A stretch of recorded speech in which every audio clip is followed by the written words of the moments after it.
अपराध कहीं भी किया जा सकता है, पर कुछ स्थान लुटेरों के लिए भी स्वर्ग समान होते हैं। जल्दी करो वरना आखिरी स्टीमर भी छूट जाएगा।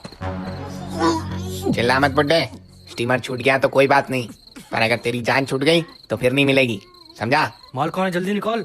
बुढ़े का मुंह चिल्लाने के लिए खुला और तुरंत बंद कर दिया गया, लेकिन तीनों में से किसी ने भी उस चिड़िया की तरफ ध्यान नहीं दिया जो बिजली की रफ्तार से शहर की तरफ उड़ी। और समझ गया, चलो जगह बताओ। और 30 सेकंड बाद शाका, ये तो उसी की मोटरसाइकिल की आवाज है।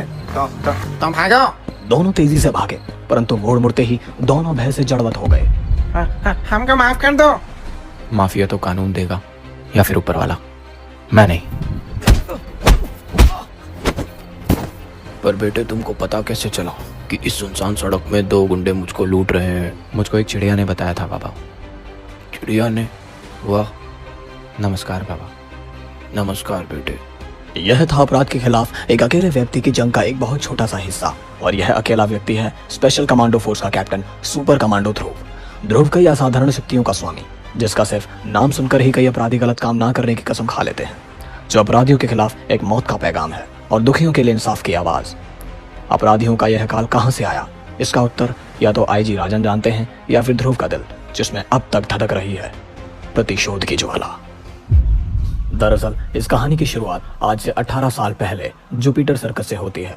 दुनिया का सबसे मशहूर सर्कस है जुपिटर, जहां अपने अपने फन में माहिर कलाकार अपनी आश्चर्यजनक कलाओं से जनता का मनोरंजन करते हैं, जैसे छुर्रेबाज रंजन, जिसके चाकू जब हवा में उछलते हैं तो दर्शकों की सांसें गले में ही रुक जाती हैं। रिंग मास्टर शेर खान, जिसके चाबुक की एक फटकार पर खूंखार शेर कुछ भी कर गुजरने को तैयार हो जाते हैं। निशानेबाज सुलेमान, जो आंख पर पट्टी बांधकर भी उड़ती चिड़िया की आंख को निशाना बना सकता है। मोटरसाइकिल सवार पवन, जिसका कारनामा देखते देखते कई दर्शक दांत से अपनी उंगलियां काट लेते हैं। स्ट्रॉन्गमैन हरक्यूलिस, जिसका जैसा नाम है वैसा ही काम। इन सब बेजोड़ कलाकारों के कारण जुपिटर सर्कस का हर शो हाउसफुल रहता है। परंतु इन सब के बावजूद सर्कस का मुख्य आकर्षण है राधा और श्याम के झूले का करतब, जो जब जमीन से 60 फीट ऊपर हवा में दिखाए जाते हैं तो नीचे जाल नहीं लगता। ऐसे में जरा सी भी चूक का अर्थ है एक निश्चित और दर्दनाक मौत। परंतु ऐसे खतरनाक करतब को दिखाते समय ये कलाकार क्या सोचते रहते हैं, आइए सुने। राधा, मैं बहुत दिनों से तुमसे एक बात कहना चाहता हूँ। तो सोच क्या रहे हो? शो खत्म होने से पहले ही कह डालो। और क्या?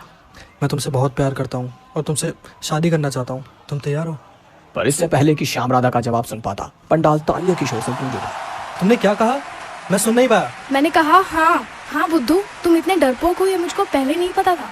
सच? दरअसल राधा, ये बात कहना झूले पर करतब दिखाने से भी ज्यादा मुश्किल है। ऐसा क्या? तो इस तरह उस संबंध की शुरुआत हुई जो जल्द ही पति पत्नी के संबंधों में बदल गई, और इसी पवित्र संबंध ने शीघ्र ही एक हष्ट-पुष्ट पुत्र को जन्म दिया। देखो श्याम, हमारे बेटे की आंखें कैसे चमक रही हैं। हाँ राधा, इसका नाम भी हम एक चमकते सितारे पर ही रखेंगे। उत्तर का सबसे चमकीला सितारा ध्रुव। एक बच्चे के आने से पूरे जुपिटर का माहौल ही बदल गया। मासूम जानवर अपने खाने का हिस्सा बचाकर ध्रुव के लिए ले जाते। नन्हा ध्रुव सिर्फ सर्कस के कलाकारों का ही नहीं, जानवरों के भी आंखों का तारा था। ओह नहीं सबीना। और सर्कस का मालिक जेकब तो जान छिड़कता था ध्रुव पर। आजा आजा आजा बेटा। जानवरों की भी भाषा होती है। इस बात का एहसास नन्हे ध्रुव को बहुत तेजी से हो रहा था। क्या कहा? जोर से बोलो। खेलने चलो? अच्छा ठीक है, लेकिन शाम को खेलेंगे, अभी माँ मारेगी। 5 साल का होते होते ध्रुव कई कलाओं में माहिर होने लगा था। घबराओ मत, वो गिरेगा नहीं। रस्सी पर चलना उसके लिए खेल है। छुर्रेबाज रंजन को सबसे ज्यादा भरोसा था ध्रुव पर। वाह वाह, सिर्फ आधा इंच की दूरी पर। सुलेमान को भी दांतों तले उंगली दबानी पड़ी। ये तो मेरा ही बाप निकलेगा। जो शेर, बाघ, शेर खान तक की बात नहीं मानते थे, वो ध्रुव के इशारे पर अपनी जान दांव पर लगा देते थे। परंतु रस्सी के झूले पर करतब सीखना सबसे ज्यादा कठिन काम होता है। इसके लिए ध्रुव को तब तक इंतजार करना पड़ा जब तक वह 13 वर्ष का नहीं हो गया। शाबाश बेटे, पैरों को जितना अधिक मोड़ सकोगे, कलाबाजी खाना उतना ही आसान होगा। मोटरसाइकिल सीखने का भी यही समय था। बहुत अच्छा, उछलते वक्त बदन को और आगे झुकाया करो। अपने बदन और पैरों को खास तरीके से मोड़ो तो हवा में ही मोटरसाइकिल को मोड़ सकते हो। हाँ ऐसे। अब सिर्फ हरक्यूलिस से ही ध्रुव को सीखना बाकी था। ताकत बढ़ाने के लिए कुछ खास व्यायाम जरूरी है, लेकिन अधिकतम करतबों के पीछे कुछ खास गुर होते हैं, जैसे सिर से ईंट तोड़ना। और धीरे धीरे ध्रुव ने इस क्षेत्र में भी महारत हासिल कर ली, और इसके साथ ही ध्रुव के सीखने का समय खत्म हो गया। अब समय था ध्रुव के आश्चर्यजनक करिश्मों को जनता के सामने पेश करने का, और ध्रुव ने अपने गुरुओं को निराश नहीं किया। जनता ध्रुव के करिश्मों को देखकर झूम उठी। ध्रुव का हर कारनामा मौत को चुनौती देता हुआ सा था। ध्रुव के करतबों ने जुपिटर सर्कस को एक बार फिर ख्याति के शिखर पर ला खड़ा किया। जुपिटर सर्कस का मालिक ध्रुव को पाकर अपने आप को दुनिया का सबसे भाग्यशाली व्यक्ति समझ रहा था। लेकिन जैकब की निश्चिंतता के साथ दूसरे सर्कसों के मालिकों की मुसीबतें बढ़ती जा रही थी, जैसे कुंदनपुर में चल रही ग्लोबल सर्कस की। बॉस, इस नाथू ने आज फिर शैतान को मांस का एक टुकड़ा ज्यादा दिया है। चौबे नाथू कमीने, हमने तुमको जानवरों पर नजर रखने के लिए रखा है, उनको तगड़ा करने के लिए। मांस की उस पोटी का पैसा क्या तेरा बाप देगा? बोल। मालिक, वो शैतान भूख से रो रहा था तो गलती हो गई मालिक, माफ कर दीजिए, माफ कर दीजिए। तूने हमारा बहुत नुकसान किया ना, तो चुप इसको, इससे इस पोटी का दाम वसूल कर लो। नहीं नहीं मालिक, रहम कीजिए। भयभीत नाथू पलटा, लेकिन तभी जुबिस्को का बलिष्ठ मुक्का उसके आ लगा, और इससे पहले कि उसके मुंह से चीख निकलती, जुबिस्को का दूसरा करारा वार उस पर पड़ चुका था। इस बार चीखने का कोई मौका न था, क्योंकि नाथू का मस्तिष्क धीरे धीरे अंधेरे में डूबता जा रहा था।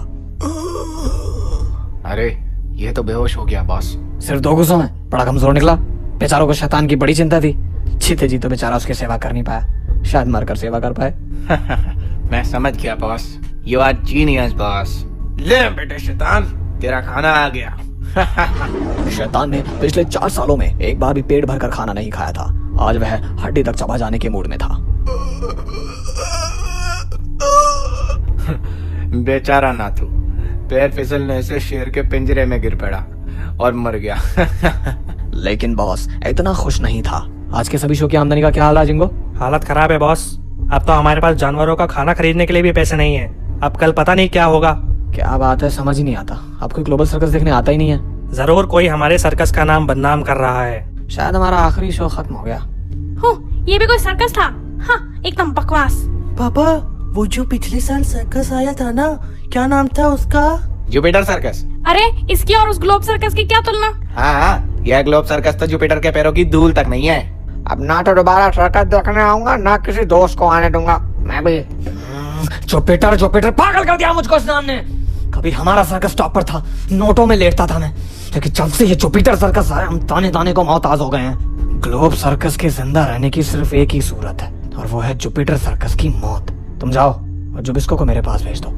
उस रात ग्लोब सर्कस के मालिक और जुबिस्को के बीच में जो गुप्त बातचीत हुई, उससे एक ऐसा खूनी दौर शुरू हो गया जिसमें ग्लोब और जुपिटर दोनों सर्कस बर्बाद हो गए। कुछ दिन बाद राजनगर से थोड़ी दूर एक बड़े मैदान में लगे जुपिटर सर्कस का तंबू रात के आखिरी शो के बाद खाली हो गया था, और जल्द ही सारे सर्कस की बत्तियां धीरे धीरे बुझने लगी। जुबिस्को को इसी का इंतजार था। वह तेजी से एक अंधेरे कोने की तरफ बढ़ा। अब मैं पेट्रोल छिड़कना शुरू करता हूँ, समय बहुत कम है। और मिनटों में जुबिस्को ने पूरे सर्कस को पेट्रोल के घेरे में कैद कर दिया। चलो, यह शुभ कार्य तो समाप्त हुआ। अब सारे जुपिटर वासी नींद में ही गॉड को प्यारे हो जाएंगे। लेकिन कुछ लोग जाग भी रहे थे। अरे, यह पेट्रोल? ओह, बाल बाल बचा, वरना इसके चिल्लाते ही सारा खेल खत्म हो जाता। अब सावधानी से काम करना पड़ेगा। जुबिस्को ने दूसरा कनस्तर उठाया और धीरे से तंबू के अंदर झांका। मैदान साफ है, अंदर कोई भी नहीं है, यही मौका है। जुबिस्को को सर्कस के तंबू में घुसते किसी ने भी नहीं देखा। उसके बलिष्ठ हाथों में पेट्रोल से भरा दूसरा कनस्तर खिलौने की तरह झूल रहा था। वह चुपचाप सर्कस के रिंग में पहुंचा। यहीं से शुरू करना अच्छा रहेगा। परंतु जुबिस्को की किस्मत उसके साथ नहीं थी। श्याम अपने झूले की नई रस्सियां बांध रहा था। कौन हो तुम? रुक जाओ। जुबिस्को समझ गया कि अब ज्यादा वक्त नहीं है। उसने एक झटके में कनस्तर रिंग के फर्श पर पलट दिया। महक श्याम के नाक तक पहुंची और वह लपका। पेट्रोल? लेकिन तब तक देर हो चुकी थी। आग, आग, भागो! जुबिस्को बाहर की तरफ भागा, कनस्तर ले चलो, बॉस ने कहा था कि कोई भी सबूत मत छोड़ना। परंतु अगले ही पल श्याम की लात उसकी पीठ पर घोड़े की दुलती की तरह पड़ी और अंदर आग। वह तेजी से बाहर भागा और उसकी नजर सबसे पहले जुबिस्को और अपने पिता श्याम पर पड़ी। नहीं! ताकत में जुबिस्को श्याम से दुगना था। उसका हाथ घूमा, श्याम की कनपटी पर एक करारी चोट पड़ी और वह होश खो बैठा। जुबिस्को ने श्याम को हवा में उठा लिया और इससे पहले कि ध्रुव आग की लपटों को पार कर उन तक पहुंच पाता, बेहोश श्याम को जुबिस्को ने जलती आग में झोंक दिया। श्याम पल भर में राख हो गया। चीख सुनकर वह ध्रुव की तरफ पलटा। आग की रोशनी में चमकता हुआ जुबिस्को का चेहरा संसार का क्रूरतम चेहरा लग रहा था, परंतु अब पकड़े जाने की संभावनाएं बढ़ती जा रही थी। जुबिस्को बाहर की तरफ भागा और ध्रुव उसके पीछे लपका। उसकी सोचने समझने की ताकत गुम हो चुकी थी। अब उसके दिमाग में सिर्फ एक ही शब्द बार बार गूंज रहा था, बदला। दोनों के बीच में अब भी काफी दूरी थी। कनस्तर क्यों लाद लाए, फेंको इसे। जुबिस्को ने बाहर इंतजार कर रही कार का दरवाजा खोला और कार एक झटके के साथ दौड़ पड़ी।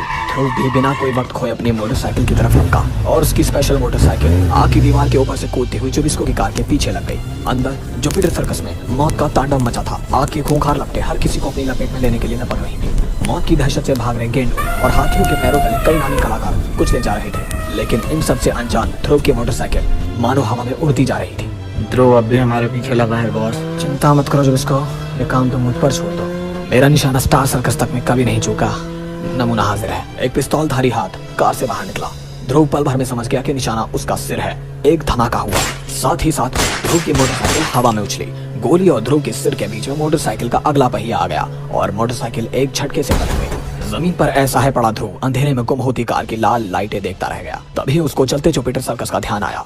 वह उठा और पलटकर सर्कस की तरफ भागने लगा, लेकिन ध्रुव के वहां पहुंचने से पहले ही सब कुछ खत्म हो चुका था। आग के प्रचंड लपटों ने सबको जलाकर राख कर दिया था। नहीं, ये नहीं हो सकता। और साथ ही साथ राख हो गए थे जुपिटर सर्कस के सभी कलाकारों के साथ, ध्रुव के माता पिता, राधा और श्याम।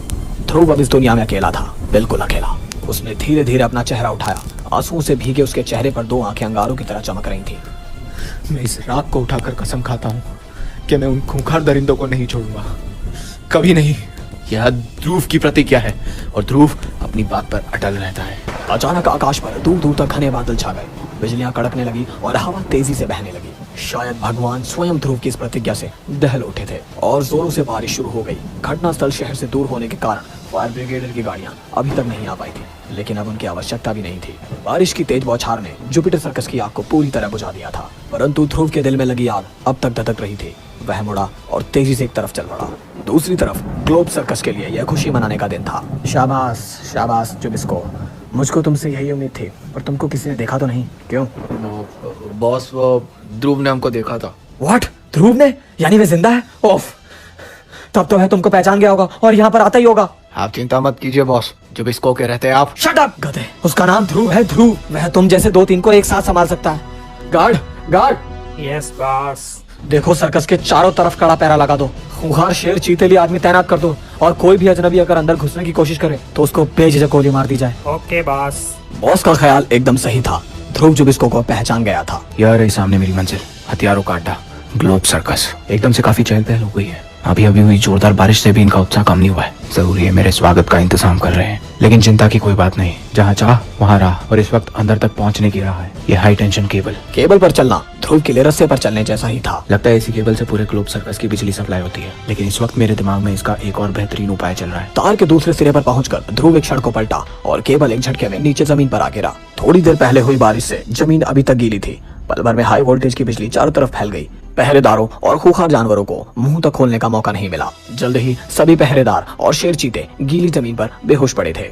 अंदर यह क्या हुआ जुबिस्को? बिजली कैसे चली गई? अभी इमरजेंसी लाइट जलाकर देखता हूँ बॉस। लगता है केबल टूट गया बॉस। केबल टूट गया? पर कैसे? जवाब में एक सर्द आवाज गूंजी। मैंने तोड़ा है। कौन?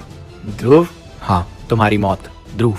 मैं इसको देखता हूँ बॉस। जुबिस्को 2 कदम आगे बढ़ा और 4 कदम पीछे आ गिरा। इससे पहले कि जुबिस्को संभल कर उठ पाता, ध्रुव ने उसको वापस जमीन पर लेटा दिया। Guard guard guard guard! तुम्हारे सारे आदमी आराम फरमा रहे हैं। बेकार में अपने गले को तकलीफ मत दो, तुम्हारी मदद करने कोई नहीं आएगा। हम सबका दिमाग ठिकाने लगाने के लिए मुझे उनको बिजली के झटके देने पड़े।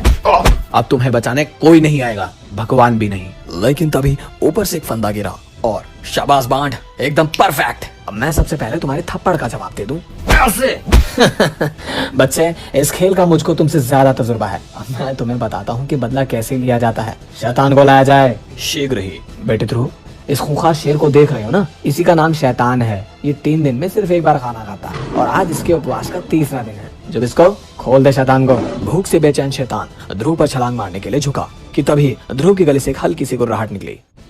शैतान छलांग मारते मारते रुक गया। उसके कान खड़े हो गए। वह कुछ सुन रहा था और यकायक एक खून जमा देने वाली दहाड़ के साथ उसने ध्रुव पर छलांग लगा दी और अगले ही पल उसके दोनों अगले पंजे ध्रुव के कंधों पर थे और तेज दांत रस्सी पर। शैतान ने एक झटका दिया और रस्सी के कई टुकड़े हो गए। यह क्या?